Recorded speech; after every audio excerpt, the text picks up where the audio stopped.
may in fact allow the stroke to happen while you're waiting. Now, over the intervening years since the carotid surgery trials were first initiated, a range of other non-invasive imaging techniques have become available, and I'm sure you're very familiar with many of these.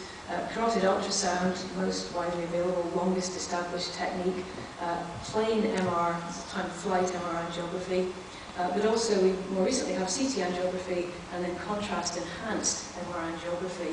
And the big question about the non-invasive imaging is it sufficiently accurate to replace intra-arterial angiography as a definitive test for carotid stenosis? And how should it be used if it's not as accurate as intra-arterial angiography? I think we probably know that it isn't. How are we going to use it?